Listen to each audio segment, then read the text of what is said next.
Okay, guys, welcome back. This is the second part of this talk, Own Your Truth Talk, which is designed to help you evolve and to see yourself as energy. We are talking about the belly chakra. And if you haven't seen the first part of this talk, it's in video part one, which I would have posted before this. So please go and check that out. This is the second half of the talk, and in order for you to understand what it is that we are talking about, it is nice for you to get that foundation. Okay, so I started off by telling you that we're going to move into the power of relationships and partnership in this part of the video. With trauma and us experiencing disappointment and pain in relation to our one-on-one relationships and partnerships, we develop a belief that it is better to just rely on ourselves. Often this belief is founded very early on in our lives, when we experience our very first heartache, either from a parent or a friend that we believed we could trust early in our childhood, perhaps a teacher, and especially if we've experienced sexual related trauma, we realize that human beings cannot be trusted. And we don't understand the impact this makes on our own sense of being human and our own sense of humanity. It almost disassociates us from being human. We become more mechanical in the way that we deal with other people because we shut our emotions off and because we associate you being human with being weak and untrustworthy. So we go through our lives and our relationships in that way, and it's a sort of default that we're not often aware of. But there is a power in our partnerships and our relationships. And it is important that we understand that as much as we want to be an island and we believe that our lives would be better if we were alone, the reason why we keep seeking and searching and hoping we would find people that get us, that would treat us right, and that we would decide is worth keeping around, is because intuitively we know and understand that there is a power and a deep sense of enjoyment and bliss in this life experience, in experiencing life with other people and in having these partnerships.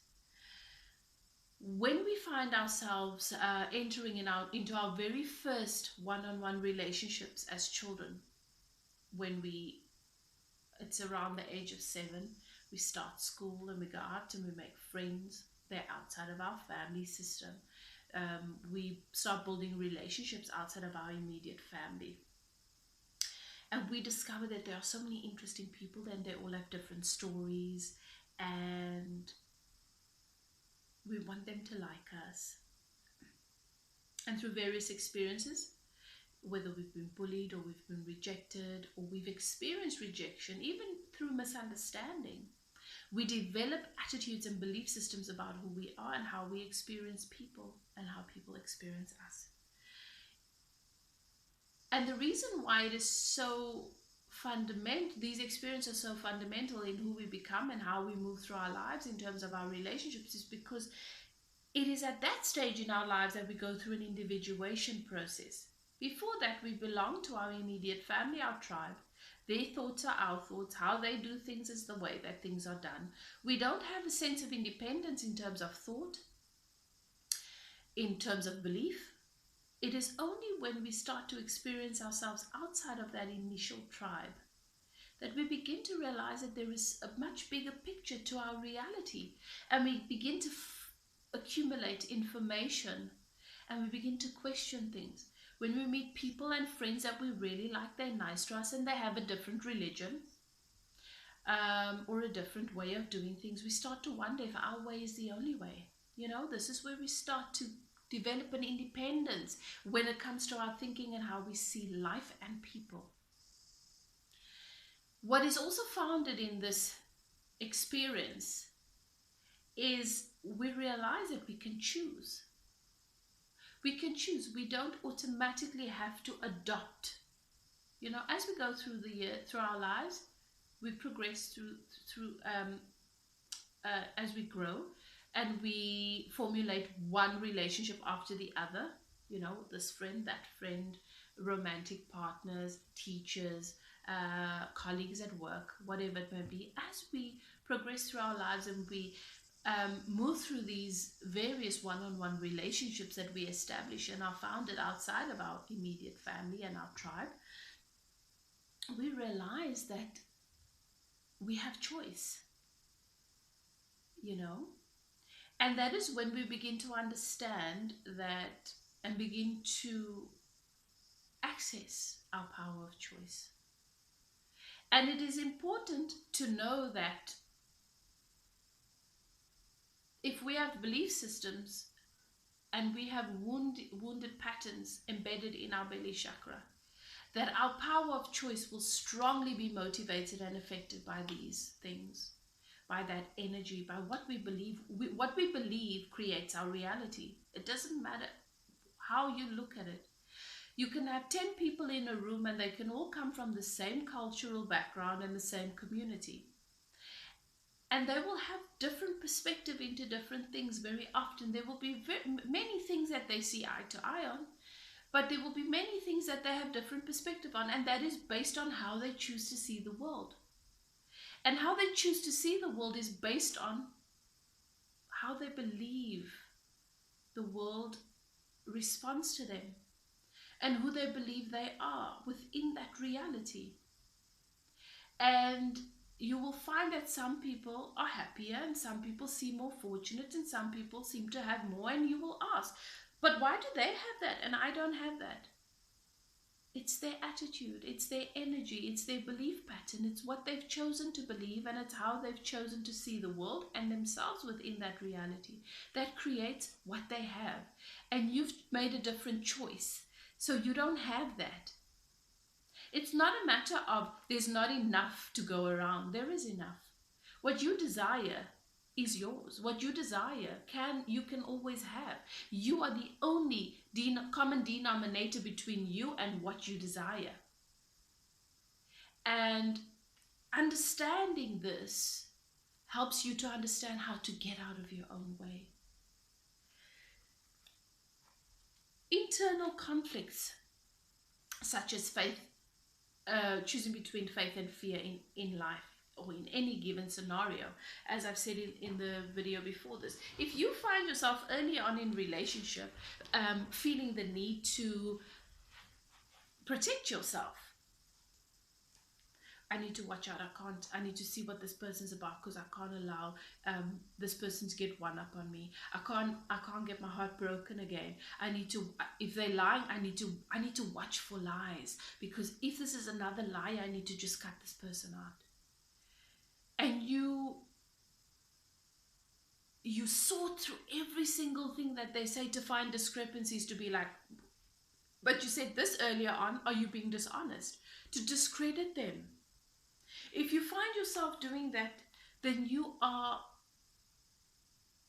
entering into your relationships very early on from a place of fear.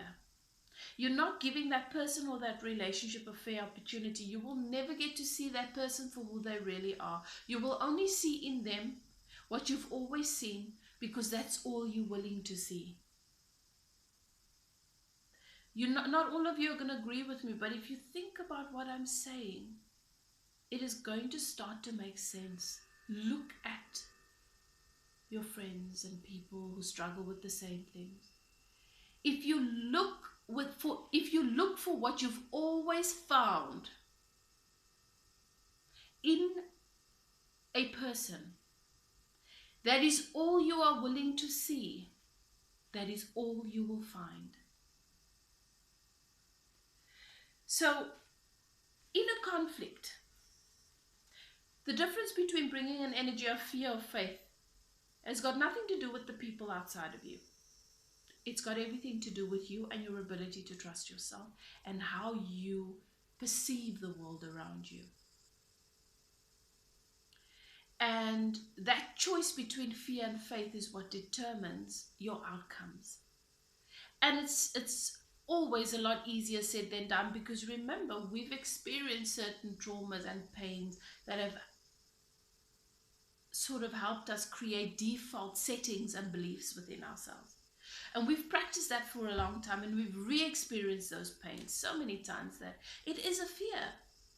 So to move away from a fear-based energy and a fear-based consciousness to that of a faith-based consciousness, where you will be happy and be able to meet and connect with all that you desire, that relationship that you've always wanted, that sense of well-being that you've always wanted, that sense of peace within yourself, that sense of, oh, all is well, everything is well, it doesn't really matter what's happening in the world out there because that's everybody else's thing, but in my world things are amazing. That sense of peace, knowing that what you desire and what you deserve is always going to come to you. And that's the other thing.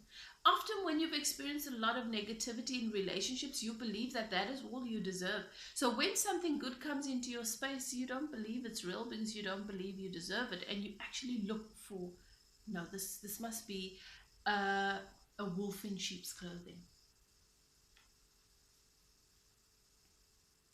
You need to understand that questions that we ask ourselves: can I earn a living? Can I earn a living? Can I do more than just survive? I want to live my life. I want to be able to enjoy the money I make. Can I get there, or am I expecting too much? If you are even asking that question, then it means that you have a perspective about reality that is not serving you. That you don't trust you have the ability to take care of yourself, that you don't trust that you have the right energy to manifest and draw into your life the kind of career that fulfills you enough and brings you enough abundance to do so. And the reason why I can say all these things to you is because, oh my goodness, I have struggled with my belly chakra, my root chakra, and it is so closely associated to money and relationships all of my life. I experienced years of sexual assault and horrendous experiences in my childhood that I thought defined who I am. And my stubbornness and my unwillingness to believe that my fate is written by other people who are just what they are in their lowest vibration. In their pain, whatever their story may be. It's not my business at this point, but it's their story, and I can have empathy and compassion towards that. But as a child, how do these people get to decide and write your fate? I wouldn't accept it. And it was only through that sheer unwillingness to accept it and to believe in better and to always see my cup full. It didn't matter that my cup was empty to everybody else. I always saw my cup full. I found reasons, even if it was within myself, even if it was in the sky, even if it was in that one smile from a kind person, I found a reason to see my cup full. And this is why I say your belief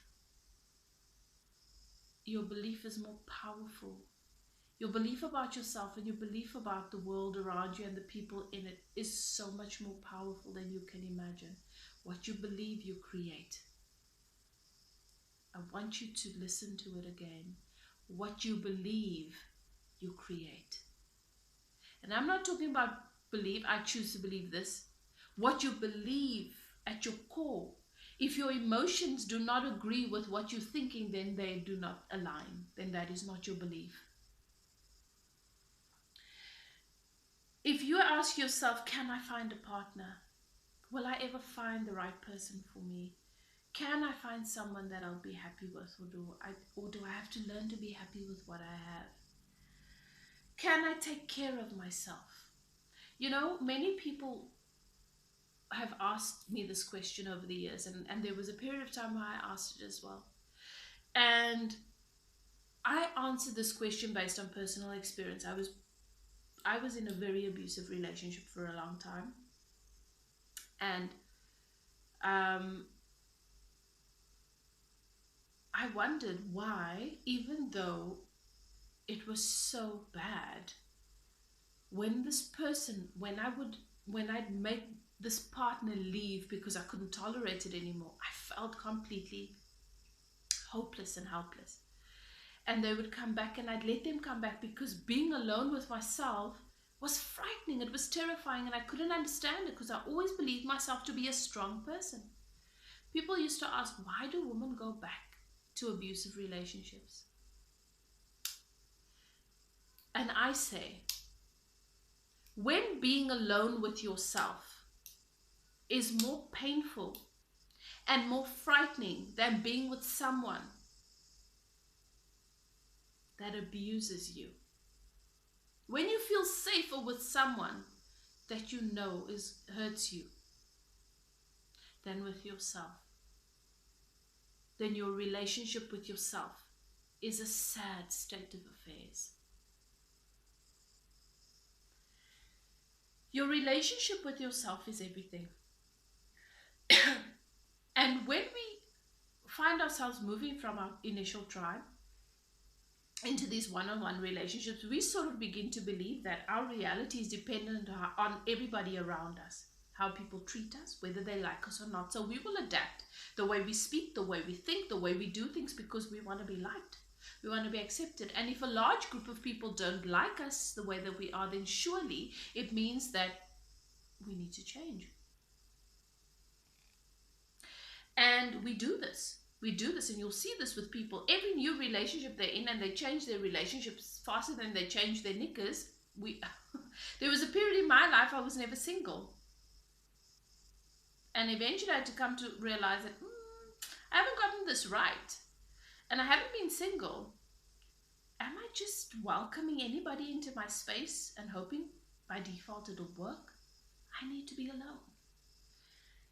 So everything that I say doesn't come from a place of judgment. It comes from experience, and it comes from what I see in my work. And it is to help you understand that we need to come to a place where we realize that my bullshit is not working for me. There's something that is not working here, and I'm the common denominator.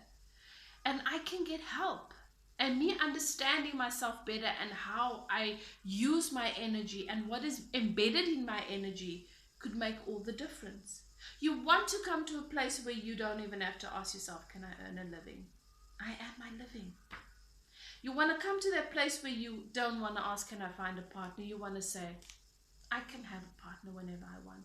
But I don't just want a partner for the sake of having one whenever I want. I am manifesting my ideal person. And I don't need to settle. And I'm having so much fun on my way to meeting my person, whilst I'm still loving me and getting to know me and developing this relationship with me. And when we meet, it's going to be absolute bliss. You want to get to the place where you can say, oh, no one takes better care of me than me. Beloved, I want to end this video here today. I will go into more detail the next time I do a live on this very same topic, but I don't want this video to go too long. I hope that you enjoyed this and that you were able to understand how certain things are rooted in your energy centers better. There are certain experiences that have defined us, helped us define who we are. They have helped us to define certain attitudes and beliefs that don't serve us. And the beautiful thing is we always get to change that. We get to decide, I want to keep this, I want to let that go. The only thing that is eternal is your soul self, and everything that is there is absolute truth. But we are so focused on who we are in ego and our personalities, and we've developed much of who we are based on that, based on our mind and everything that's programmed there. You can take a journey into your soul self and connect with who you are at your core and begin to sift and sort through all of these things and keep what works and get rid of what you know is not really your truth or what you believe in and is not really aligned with where you want to go. You deserve love, and you deserve happiness, and you deserve to feel peace and ease in your relationships. But you need to have that within your relationship with yourself first. And if you don't, then be kind enough towards yourself to get the guidance and the help. There are spiritual coaches. You can get reading to get deeper insight into your situation and get guidance for a program moving forward. But you can take your life back. Own your truth. Change your perspective and direct your life. Thank you so much. Love and light.